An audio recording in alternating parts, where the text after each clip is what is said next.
Baik. Assalamualaikum warahmatullahi wabarakatuh. Selamat malam nih, Bang Jul. Waalaikumsalam warahmatullahi wabarakatuh. Bang Deddy yang ganteng di sana. I- iya, ampun, ampun. Gimana nih? Sehat?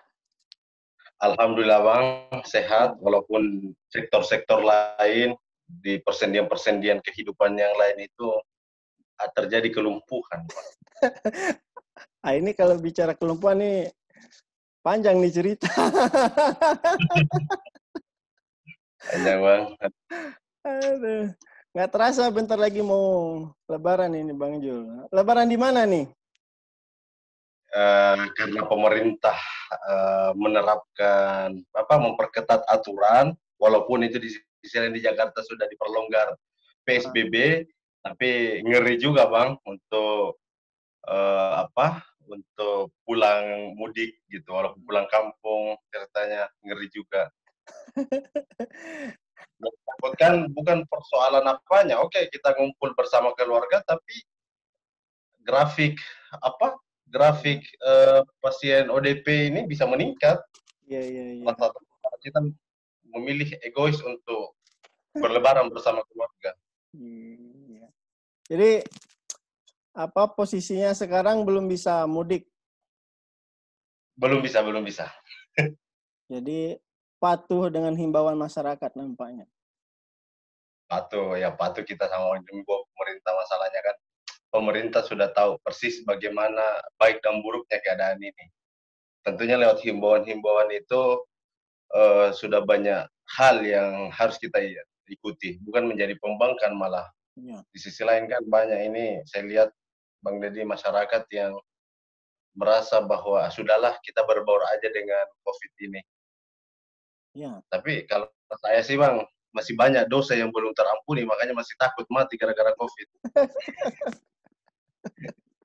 Aduh, memang dampak COVID meluas. Nih Betul. ngobrol-ngobrol daring kita nih, Bang Zulkarnain. Oke. Itu apa? Usaha kopinya gimana nih ceritanya? Usaha kopi gimana?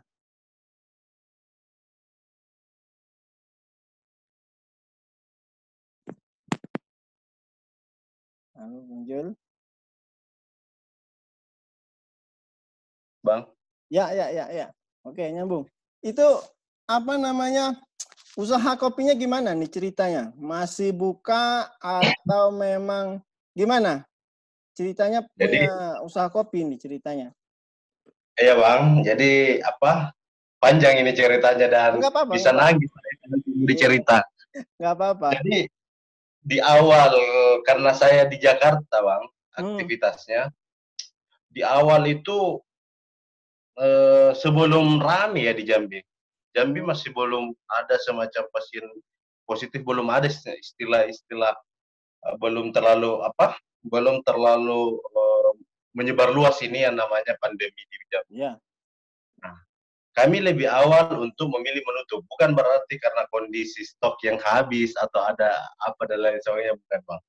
Tapi memang uh, kami merasa bahwa ketika misalnya uh, Dekov ini sebagai hasanah Ya. perkopian di Provinsi Jambi, kami buka, maka otomatis akan terjadi uh,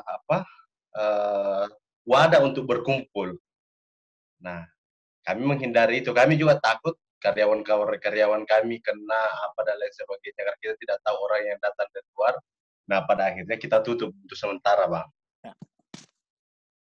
Jadi tutupnya sebelum apa mulai marak. Artinya secara nasional COVID sudah mulai muncul, tapi secara Jambinya belum begitu nampak apa namanya grafik naiknya belum nampak Iya, Bang. Jadi kita tutup lebih awal. Jadi sebelum lebih awal. sebelum Markon kemarin bilang dia sudah mulai gencar sosialisasi lewat spanduk dan lain-lain sebagainya sebelum pemerintah melakukan itu, kami juga lebih awal melakukan itu.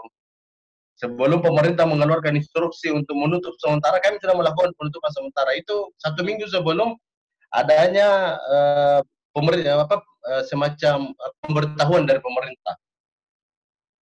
Berarti di apa sekitar awal Maret. Di Awal Maret, Bang. awal Maret ya. Ya, memang betul. Pemerintah sudah mengumumkan tanggap darurat itu di Februari dan Maret. Ya. Jadi sekarang usaha tutup. Ini dampaknya gimana nih Bang? Cerita dampak COVID ini terhadap dunia usaha yang apalagi Abang di usaha menengah seperti ini kan punya dampak cukup luas. Dan bisa berbagi cerita dan pengalaman.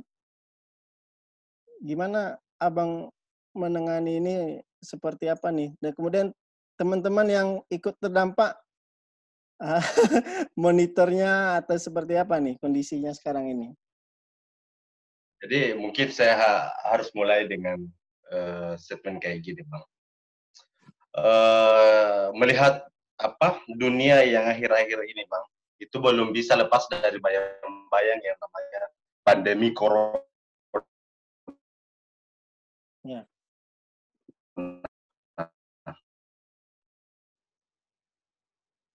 COVID-19. Nah, harusnya kan semakin berkurang, tapi malah terbalik. Malah di berbagai belahan dunia, bahkan di Indonesia, luar biasa peningkatan grafiknya ini. Termasuk tak terkecuali di Provinsi Jambi. Luar biasa peningkatan grafik pasien positifnya. Dari 4 ke 7 ke 10. Kami ikuti persis bagaimana peningkatan grafik di Provinsi Jambi. Nah, untuk menahan penyebaran virus ini, pemerintah pun mengeluarkan berbagai kebijakan, Bang. Ya. Pertama adalah adanya social distancing atau pembatasan sosial. Ini adalah semacam serangan pertama untuk dunia usaha. Ketika misalnya pemerintah mengeluarkan kebijakan social distancing, maka mau tidak mau dunia usaha itu mengurangi penurunan yang sangat drastis. Jadi ketika misalnya pembatasan sosial, kan tidak mungkin misalnya kita ke warung kopi hanya dewe. Pasti harus kita mengajak teman untuk sekedar ngobrol atau apa namanya. Kita dewean di warung kopi. Kita bukan orang yang lagi frustasi ke warung kopi. Kita ke warung kopi atau ke sektor-sektor yang lainnya untuk mencoba menghibur diri atau mencari forum-forum diskusi di warung kopi. Nah, sejak pemerintah mengeluarkan kebijakan social distancing ini luar biasa, langsung kalau kami punya data itu Bang, ada sekitar langsung turun sekitar 80%. Waduh. Langsung turun sekitar 80% itu omset kebijakan pertama yaitu social distancing. Nah, kebijakan ini kan mengajak seluruh masyarakat untuk menjaga dengan lain. Itu tadi yang saya maksud. Betul-betul kita tidak lagi bisa, kayak saya misalnya Bang Deddy, nggak bisa nih kita ngopi. Betul. Berdua bertiga nggak bisa lagi. Kita ngopi. Yang ada kita disemprot sama petugas kesehatan, disemprot disinfektan. Nah, terus kebijakan kedua dengan adanya atau semacam atau yang kita kenal dengan work from home. Nah, ketika misalnya kebijakan work from ini maka perkotaan itu mulai sepi karena denyut nadi perkotaan itu kan dari pekerja-pekerja, misalnya karyawan, terus pegawai-pegawai lainnya. Nah, ketika kebijakan work from home ini diterapkan, maka mau tidak mau kota itu akan sepi dan usaha-usaha yang berada di tengah-tengah kota pun ikut sepi. Nah, kebijakan work from ini kan luar biasa, Bang. Karena pemerintah meminta kepada seluruh masyarakat untuk tinggal di rumah dan bekerja dari rumah. Nah, terlepas dari itu, pemerintah juga meminta kepada seluruh masyarakat untuk menggunakan masker ketika misalnya keluar rumah kan. Nah, kan tidak mungkin ke warung kopi terus tiba-tiba nggak buka masker. Harus buka masker dulu, Bang, baru bisa minum kopi. Ya, jadi cukup menarik. Nah, di Provinsi Jambi ini, nah, di Provinsi Jambi ini kan diberlakukan yang namanya jam malam, Bang. Di Provinsi Jambi ini kan diberlakukan yang namanya jam malam, Bang. Iya. Nah, jam malam ini setahu saya beda-beda tipis lah dengan PSBB ceritanya. Cuma hanya istilah aja nih. Prakteknya semua. Jam malam. Iya. Iya, iya. Karena dalam kebijakan ini jarak warga sangat dibatasi dalam suatu wilayah.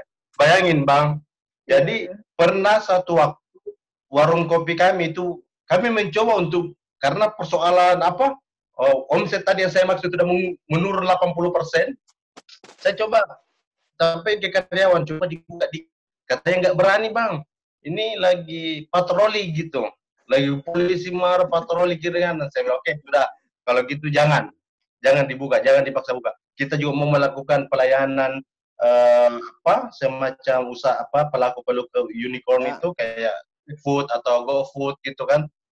Nah, itu juga di Jambi saya rasa belum terlalu di saya rasa. Nah, dengan segala pembatasan tersebut membuat dunia usaha mulai banyak sekali nih aturan-aturan yang betul-betul memang berdampak terhadap usaha-usaha kecil. Segala gerak dibatasi sehingga pengusaha tidak bisa lagi berjualan. Contoh paling nyata itu tadi warung kopi atau di kafe-kafe tidak ada Ya. yang berani ngopi. Jadi yang ngopi memang rata-rata yang ironinya lagi, Bang Deddy, Ya. ada beberapa sektor usaha yang kemudian untuk menutup operasi dan melakukan pemutusan hubungan kerja ke karyawannya. Luar biasa ini, Bang. Jadi pandemi ini semacam kalau dalam agama itu ada namanya kiamat kecil, ada yang namanya kiamat besar, ya kan? Ada yang namanya kiamat sugro dan kiamat Bro. akbar. Kalau ini kita diantaranya ini, Iya, iya, iya, iya. diantaranya COVID ini, pandemi ini mematikan sendi-sendi kehidupan. Sendi-sendi kehidupan kalau sudah mati kan kita tidak berdaya, Bang. Ketika misalnya faktor apa dari sektor ekonomi yang sudah mati, kita akan pusing dengan apa merecovery kembali. Betul. Mereka free-nya kembali. Makanya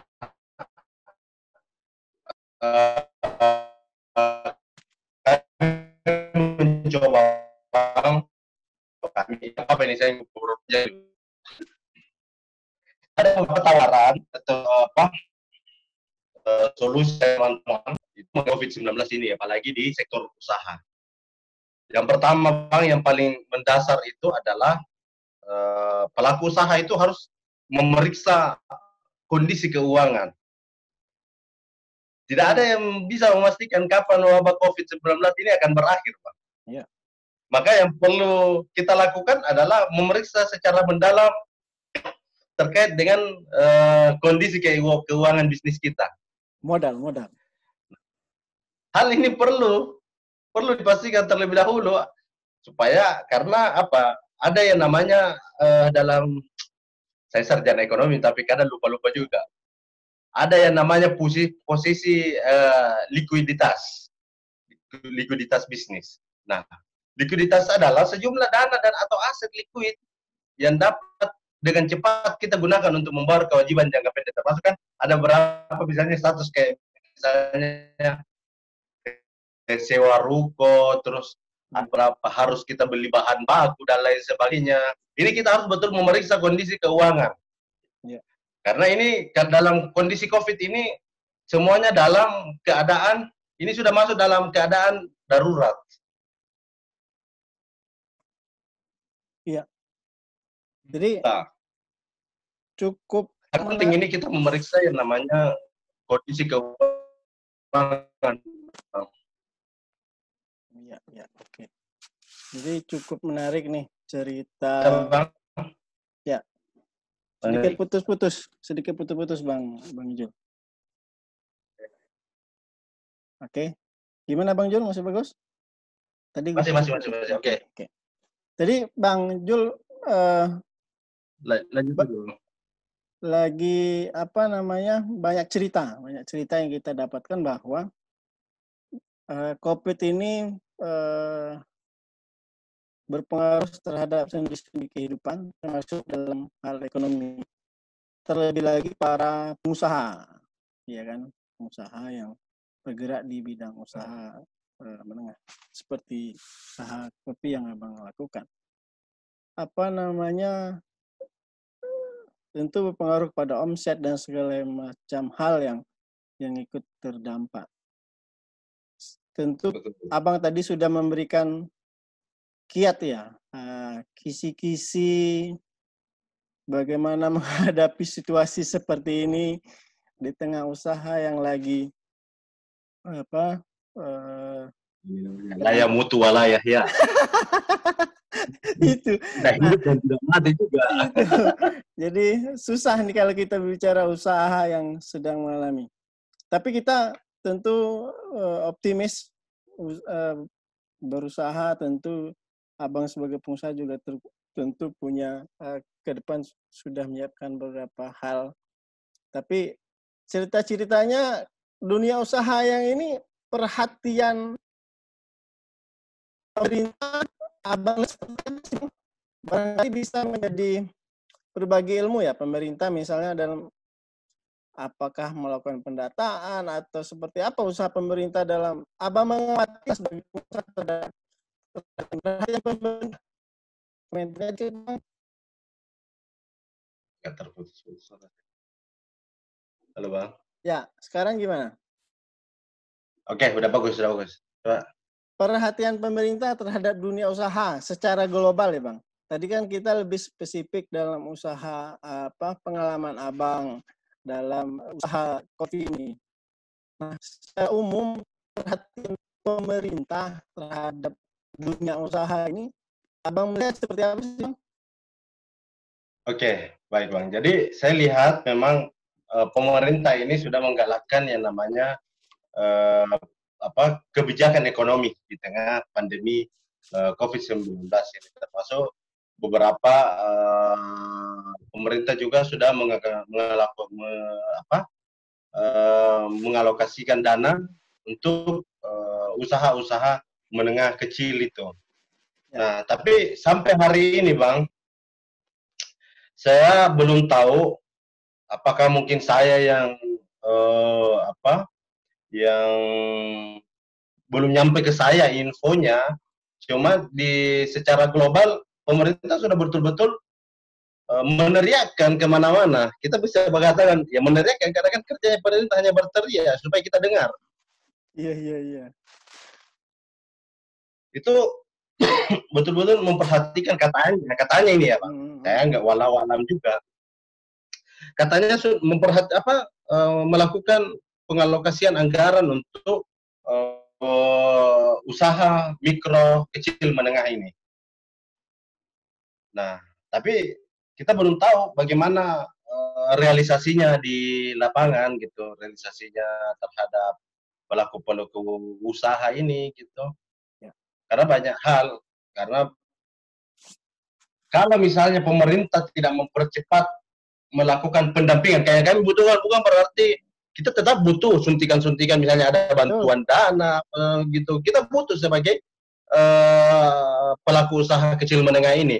Tapi satu yang kami butuhkan, yang paling kami butuhkan, mungkin teman-teman yang lain pelaku-pelaku usaha di Jambi adalah adanya semacam pendampingan pemerintah di tengah pandemi COVID-19 ini.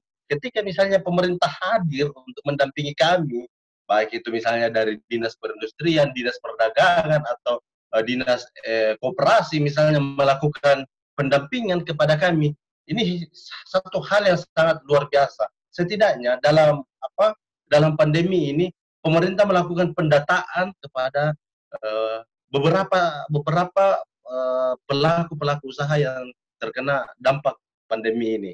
Ya. Baik itu secara daring kayak begini, yang jelas kami dimotivasi oleh pemerintah. Tapi sampai hari ini Bang, itu tidak dilakukan. Ini besar bagi pemerintah, baik itu pemerintah pusat, kami juga teriak sebagai rakyat. Betul. Baik itu pemerintah pusat maupun provinsi Jambi pada khususnya, ya. Tolong dampingi kami, kuatkan kami di tengah pandemi ini, karena mau tidak mau kami ikut berkontribusi besar untuk menambah income per kapita dalam suatu daerah itu. Ya. Jadi, karena begini Bang, ya. banyak usaha yang terpaksa gulung tikar di tengah Betul. pandemi ini, atau dengan kondisi yang hampir sekarat gitu Bang, mengurangi produksi dan juga hari kerjanya hingga merumahkan karyawannya. Ini betul-betul miris Bang. Makanya Betul. betul-betul saya mungkin sebagai salah satu pelaku usaha di Provinsi Jambi, dari hati yang paling dalam, oke kita butuh suntikan dana, tapi kami tidak terlalu butuh itu. Yang kami butuhkan adalah bagaimana pemerintah hadir di tengah-tengah kita untuk mendampingi dan menguatkan, itu saja. Gitu Bang. Menarik ini. Apa namanya? Perhatian pemerintah, Abang sebagai salah satu pelaku dunia usaha, memang sangat merindukan yang nama kehadiran negara di tengah kondisi ekonomi yang sedang memburuk. Nah, ini nampaknya perlu juga menjadi catatan tersendiri nih Bang. Saya sepakat kalau mendengar cerita Abang dan perhatian ekonomi ini. Cukup menarik. Mudah-mudahan lewat forum kita ini, ngobrol daring ini bisa didengarkan dan pemerintah segera mengambil sebuah kebijakan yang tepat, sasaran dan cepat dalam rangka menangani persoalan ekonomi, terutama pada dunia usaha. Tapi Bang, kalau kita bicara usaha ini kan panjang nih, ya kan? Singkat cerita, ngobrol-ngobrolnya ini, ya kan? Ini ceritanya dapat istri orang Jambi ini gimana ceritanya ini? Kita lari dari jalur ekonomi dulu ini. Kita aja cerita kisah pribadi lah, ya kan? Kisah pribadi. Kalau kita ngurus negara ini ya memang seperti inilah kondisi kita. Tapi kita bicara ringan saja nih hari ini. Gimana kisahnya dapat orang Jambi? Orang mana sih? Bingung penasaran, bukan bingung, penasaran. Ini Bang Jul orangnya ganteng gitu kan, dapat orang Jambi pula. Nah, ini ceritanya gimana? Kisah cinta lah, berbagi kisah cinta. Habibie Ainun. Dahulu kala. Dahulu kala, kalau saya bukan Habibie Ainun. Saya lebih persis ke Zainuddin dan Hayati. Oh, gitu. Zainuddin itu laki-laki Bugis, keturunan Bugis dan keturunan Minangkabau. Iya, betul. Tapi bukan persoalan kisah cinta Zainuddin yang tidak tuntas bersama Hayati. Justru dengan saya hadir ke Jambi, dulu kan Jambi masih tergolong masih Melayu ya. Masih Melayu. Betul. Dan masih satu rumpun dengan Minangkabau. Betul. Kerinci itu kan nggak terlalu jauh dari Minangkabau, Bang. Betul. Nah, oleh karena itu, karena Zainuddin dan Hayati ini meninggalkan pekerjaan yang sangat berat bagi kami sebagai lelaki Bugis Makassar, maka mau tidak mau kami harus tuntaskan pekerjaan itu agar Zainuddin bisa tenang di alamnya dan Hayati pun bisa tenang di alamnya. Itu Bang. Berat. Saya orang Kerinci, Bang. Iya. Menarik nih kalau kita bicara hal-hal yang pribadi. Perlu digali nih cerita-cerita yang seperti ini. Iya kan? Berat ini. Jadi gini Bang, saya sebenarnya sedikit terkecoh dengan jabatan saya dalam diskusi ini. Dalam ngobrol ini. Jadi saya dilabeling oleh Forum Diskusi Jambi itu sebagai pengusaha dan aktivis, pengusaha muda dan aktivis. Saya harus bilang ke Bang Deddy bahwa labeling aktivis dan pengusaha itu berat. Waduh. Sahabat saya yang lain bilang, Bang, benar kata Dilan, rindu itu berat. Iya. Ya jelas saya tidak berbantu, Bang. Iya. Menarik. Memang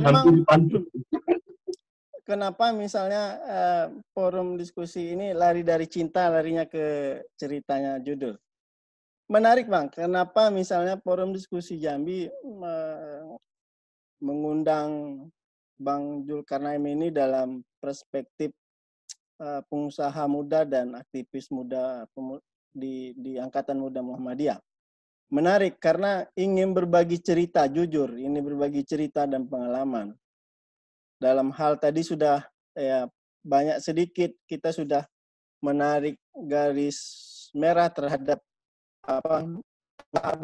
dampak terhadap ini, ekonomi kita ini. Abang sudah banyak cerita dan memang butuh perhatian serius dari pemerintah. Namun sebagai aktivis muda Angkatan Muda Muhammadiyah untuk sudah berkarir di organisasi besar ini dari awal. Nah, IPM dulu Bang ya? Ya. Dari IPM terus. Saya sempat di MM Bang. Sempat? Saya sempat di MM. Sempat di MM dan akhirnya ke Pemuda Muhammadiyah. Ini barangkali panjang cerita. Singkat cerita gimana nih? Rindunya bergerak dari IPM dulu. Ceritanya gimana? Hingga aktivitas. Kita harus cerita dari awal ini, Pak. Iya, dari IPM. Saya harus cerita dari masa bayi, malah. Oh, boleh. Silakan. Jadi, saya terlahir dari dua insan yang betul-betul di darahnya mengalir darah Muhammadiyah, Bang.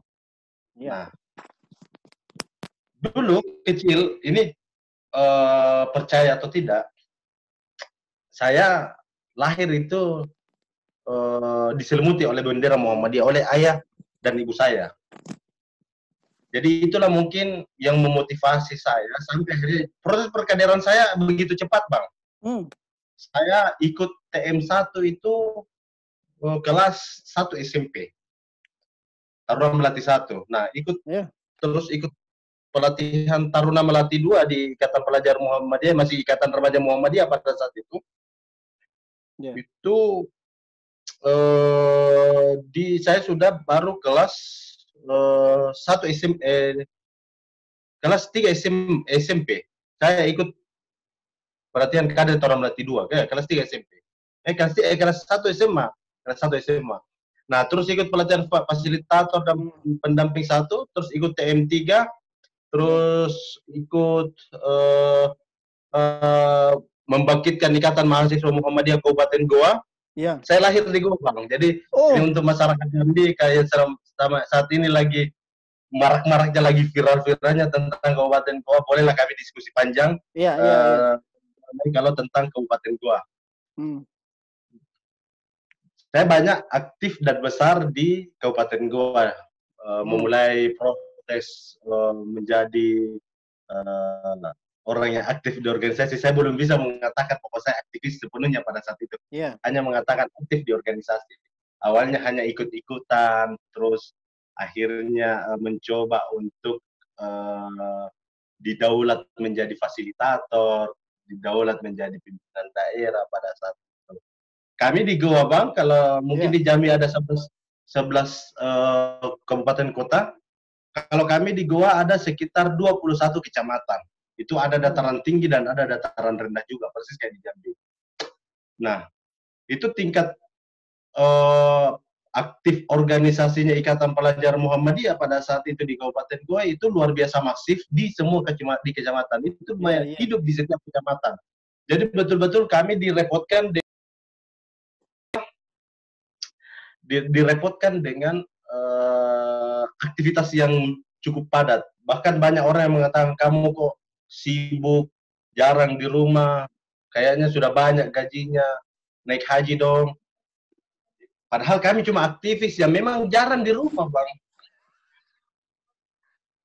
Yang paling saya membuat teringat, bahkan beberapa setiap ketemu teman-teman dalam momen Ramadan. Biasanya dalam momen Ramadan di Ikatan Pelajar Muhammadiyah Kabupaten Goa itu, Bang, kami 1 minggu sebelum Ramadan itu dimulai, kami sudah bertugas di TM1, pimpinan cabang dan pimpinan ranting sampai dengan Lebaran. Jadi kami tidak pernah merasakan yang namanya buka puasa, sahur bersama keluarga. Itu yang sampai hari ini masih teringat, Bang, betul-betul begitu padatnya aktivitas menjadi uh, organisatoris pada Ya, saat itu. ya. Luar biasa, makanya kemarin saya coba, ini namanya menaturalisasikan diri di Jambi. Ya. Mengundang beberapa teman-teman diskusi Angkatan Muda Muhammadiyah Jambi, bagaimana caranya supaya kita Jambi melakukan pola kaderisasi, karena denyut nadinya organisasi itu ada di proses kaderisasi. Betul. Kalau proses kaderisasi kita tidak berlangsung, maka jangan harap organisasi sebesar ini bisa mati tiba-tiba. Ya. Karena tidak ada yang namanya pola kaderisasi. Itu yang saya selalu tekankan terhadap adik-adik Ikatan Pelajar Muhammadiyah, terus teman-teman Ikatan Mahasiswa Muhammadiyah, dan di Pemuda Muhammadiyah juga saya tekankan seperti itu. Bahwa memang denyut nadi kita ini ada di level bawah melakukan kaderisasi. Ya. Itu sih Bang. Kalau panjang ini, ini kalau malam ini kita tuntaskan ini bisa sampai pagi kalau kita mau bercerita tentang kita. Nggak selesai. Kita. Panjang kita sampai akhirnya masuk Jakarta, terus naturalisasi di Jambi. Ya, ini butuh waktu yang panjang ya. Betul. Menarik Bang. Memang Bang. Ya Bang.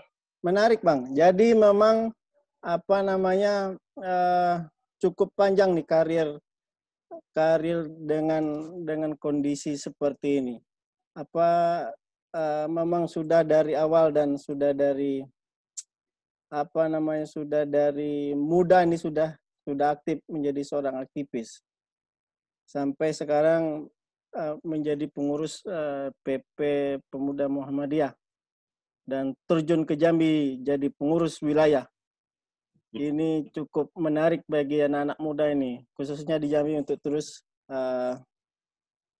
bisa menyentuhkan ini contoh-contoh. Salah satu orang Abang Jul ini menjadi contoh untuk anak-anak muda bisa seaktif ini, dan mudah-mudahan ini bisa dimanfaatkan oleh generasi muda, berbagi pengalaman nanti. Bang.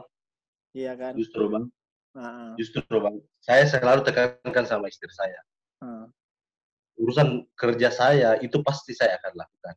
Urusan tanggung jawab saya sebagai suami pasti saya tunaikan. Ya. Tapi satu hal, urusan organisasi saya jangan pernah campuri urusan organisasi saya.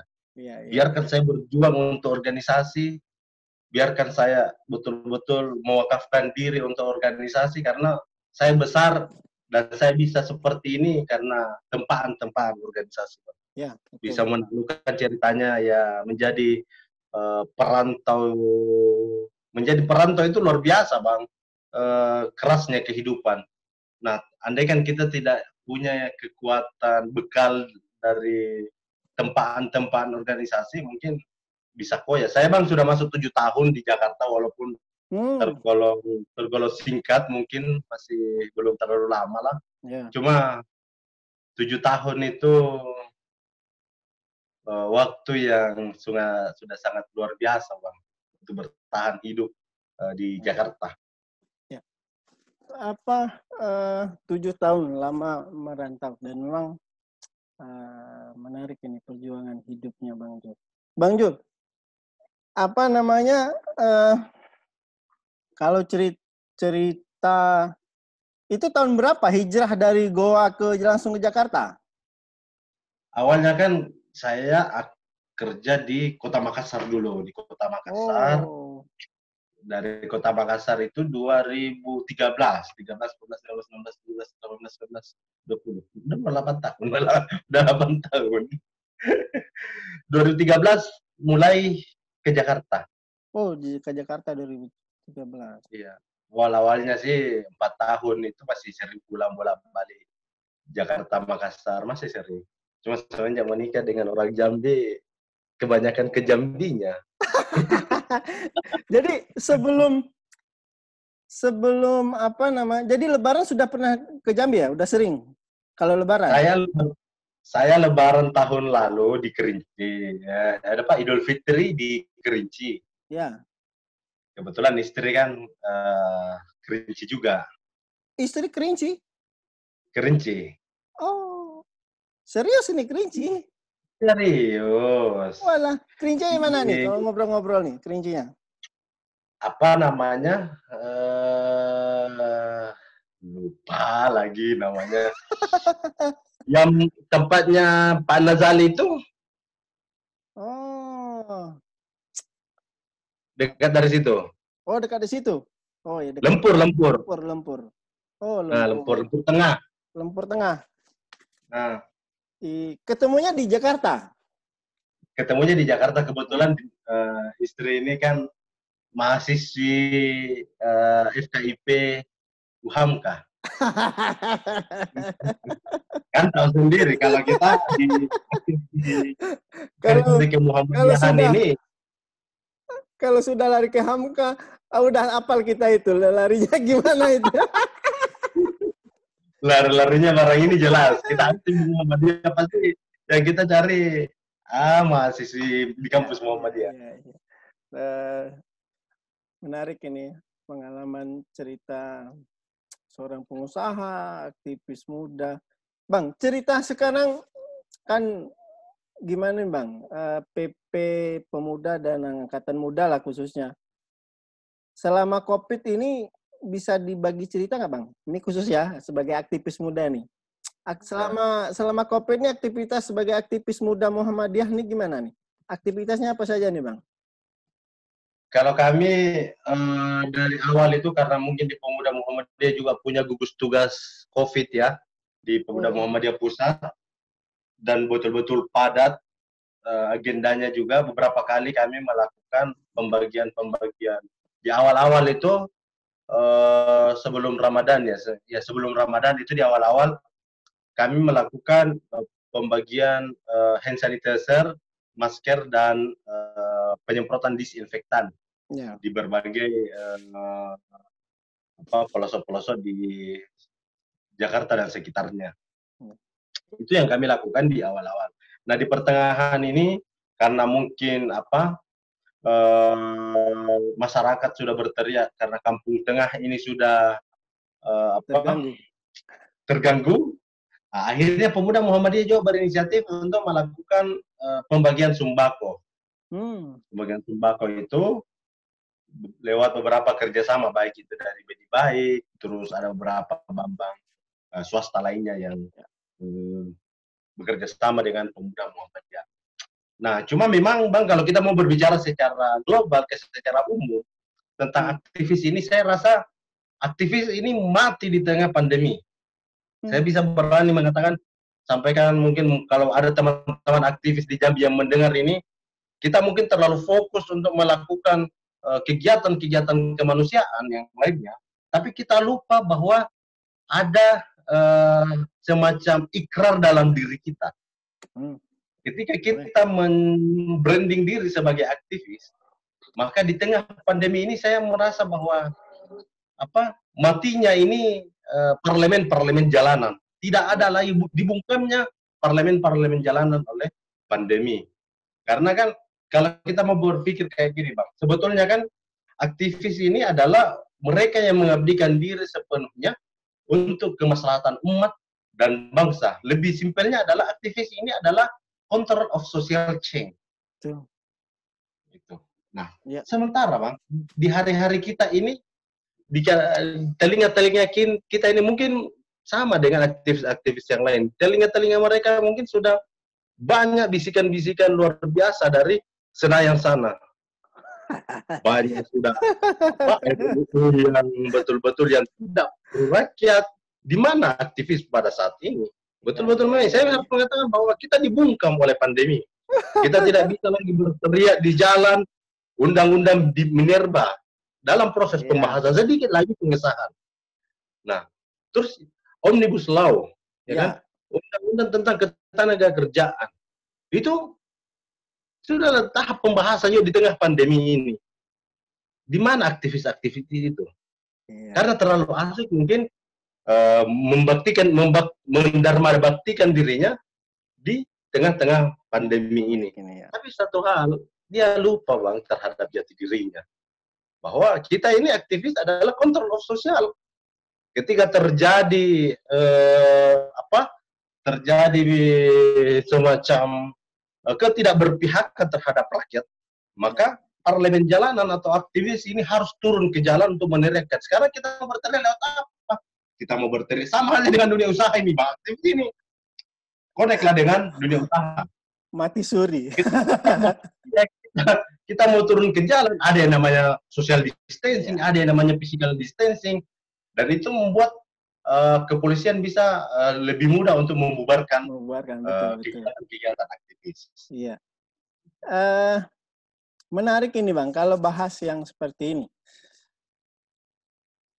Apakah ketidakpekaan terhadap kalangan aktivis atau para legislatif yang tidak peduli atau seperti apa ya? Rasanya ada yang kurang gitu loh.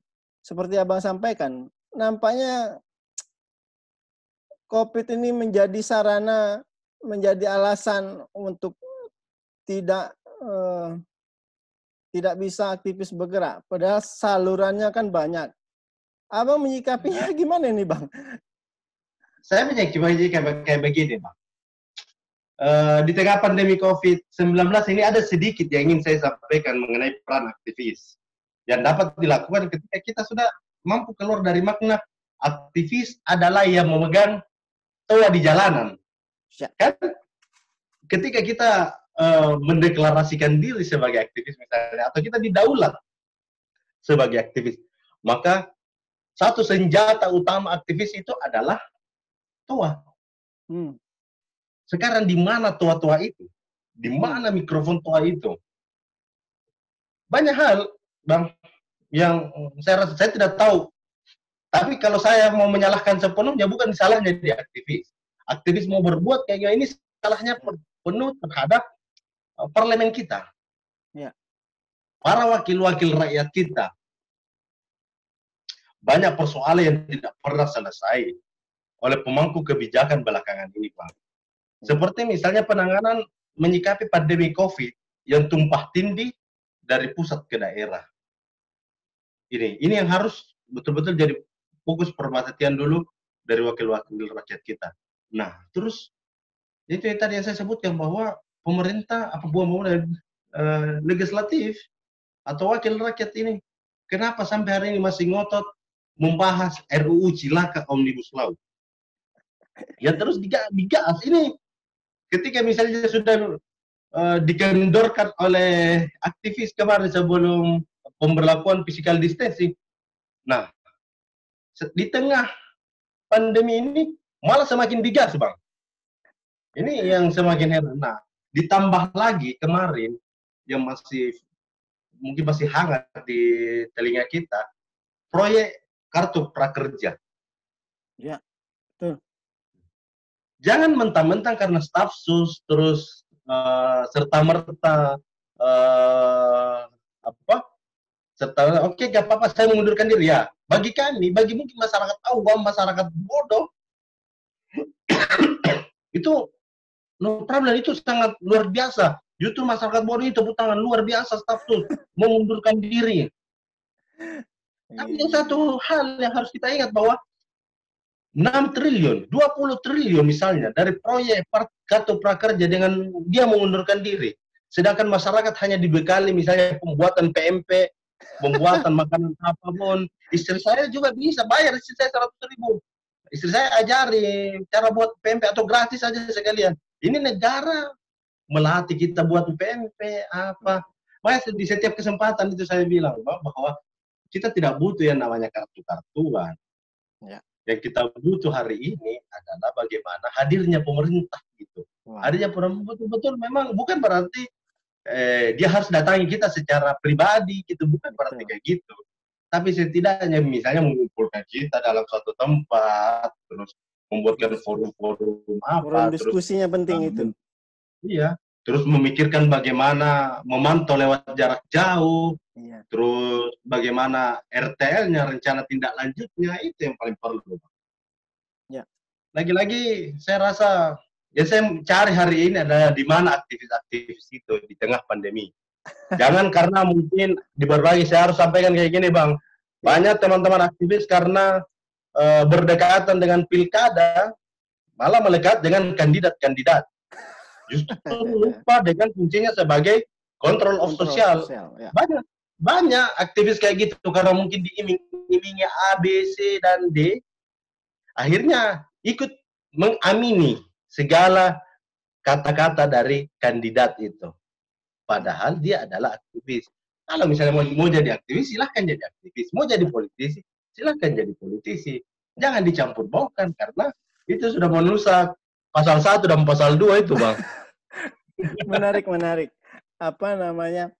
Tapi kan sebenarnya COVID tidak memang menjadi COVID ini merubah peradaban lama ke peradaban baru. Istilah sekarang nih new normal. Ya kan seperti itu ya istilahnya sekarang. Tapi kan istilahnya sekarang itu pemerintah nyuruh beradaptasi, Bang. Nah, itu makanya Bang Jul, makanya cukup menarik ini.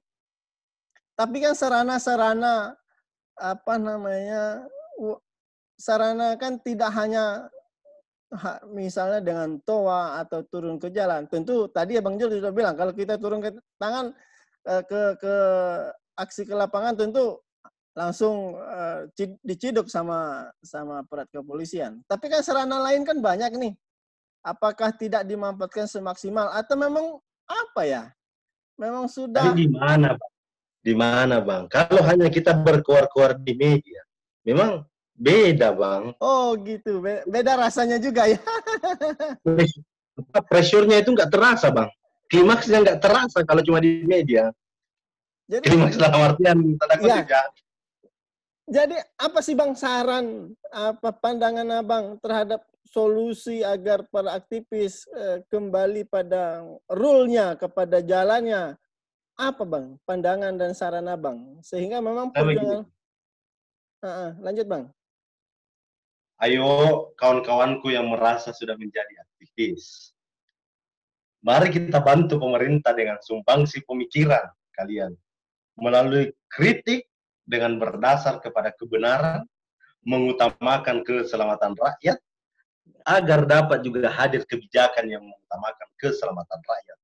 Lalu peran paling konkret di kala pandemi COVID-19 adalah dengan tetap berkontribusi langsung, lebih terkhusus dalam mentaati PSBB. Itu dulu yang paling pertama. Nah, terus saya juga mengajak kepada teman-teman aktivis ini agar tidak lupa terhadap jati diri sebagai aktivis. Kawan-kawan sekalian, banyak hal yang terjadi di negara kita ini. Banyak hal yang dilakukan secara diam-diam oleh para penguasa kita, para wakil-wakil kita. Nah, ini kita tidak boleh terlena, tidak terlalu lama untuk melakukan di rumah aja misalnya kayak gitu kan, yang terlalu lama. Ayo kawan-kawan kita bangkit. Bangkit itu bahasa orang lain. Ya itu, ayo kawan-kawan kita bangkit bahwa negara ini masih membutuhkan aktivis. Jangan sampai ketika misalnya negara kita ini dalam keadaan terancam, ini kan indikasinya kalau misalnya COVID ini tidak ada selesai-selesainya dan pemerintah semakin saya juga menilai kayak gini, Bang Deddy. Pemerintah ini tumpang tindih, kadang tidak solid juga. Dari misalnya pemerintah pusat, terus pemerintah provinsi, pemerintah kabupaten, tidak seia dan tidak sekata. Kalau kita di mahasiswa itu ketika misalnya orator berteriak hidup rakyat, maka semuanya hidup rakyat. Ini pemerintah berteriak hidup rakyat, di bawah masih hidup hidup pasien-pasien saya. Belum ada sinergisitas antara pusat dan daerah. Belum ada sinergitas. Iya. Betul. Jadi memang semoga aktivis tidak hilang fungsi sosial kontrolnya terhadap kondisi bangsa hari ini. Karena kita berbicara COVID tentu banyak hal yang sudah berdampak. Tetapi hati-hati juga dengan isu COVID ini dimainkan jadi bola cantik untuk meloloskan legislatif, undang-undang segala macam. Perlu dicatat itu, Bang. Siap. Perlu dicatat itu.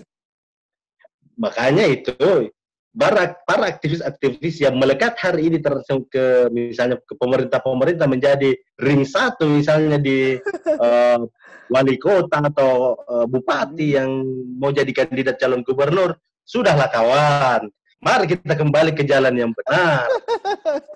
Tugas kita sebagai kontrol sosial, bukan sebagai pelekat gitu. Kita bukan lem. Sedikit-sedikit ketika dibutuhkan harus merekat, bukan. Ya, betul. Jangan sampai jiwa kontrol sosial kita hilang, tapi daya kritis kita dengan tetap berdiri pada kebenaran yang hakiki sebenarnya. Bang Jul, sebenarnya panjang kita ingin bercerita. Jujur, banyak hal nampaknya. Namun juga keterbatasan waktu. Jujur, pengen banyak ini. Tadi sudah mencuat masalah undang-undang Omnibus Law, apalagi undang-undang Minerba, itu perlu diskusi panjang. Pengen dibahas. Iya, pengen. Namun keterbatasan waktu dan masih banyak agenda barangkali Bang Jul yang nampaknya tidak memungkinkan kita melanjutkan obrolan kita malam ini. Tetapi izinkan lagi waktu ke depan meluangkan waktu kembali untuk bisa ngobrol. Karena akan banyak hal. Saya banyak mencatat ini. Saya banyak mencatat isu-isu apa yang perlu saya bahas dengan Bang Jul secara daring. Jujur Bang, banyak. Apalagi berbicara aktivis tidak akan habisnya. Ekonomi, cinta, kemudian perjalanan hidup, sampai urusan aktivis. Barangkali tidak cukup satu episode ini. Tidak satu edisi ini tidak cukup, hanya setengah jam. Saya yakinnya. Untuk itu. Kadang gitu, Bang. Gimana? Kadang itu saya ngobrol sama Bang Arfan di The Coffee itu. Kadang dari jam 5 sampai jam 12 malam. Iya. Itu pun belum tuntas. Apalagi setengah jam, lebih kurang ini. Tapi sekali lagi, saya ingin mengucapkan terima kasih terlebih dahulu. Ke Bang Jul, terima kasih. Kesediaan waktu dan berbagi pengetahuan, ilmu, semoga menjadi rujukan bagi anak-anak, bagi kita yang anak-anak muda ini.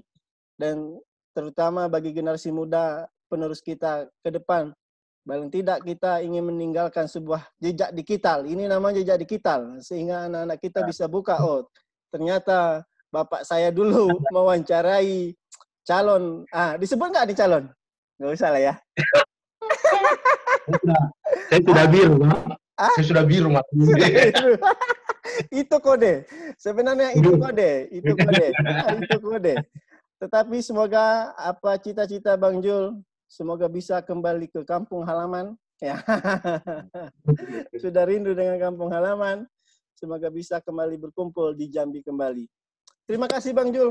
Salam untuk keluarga.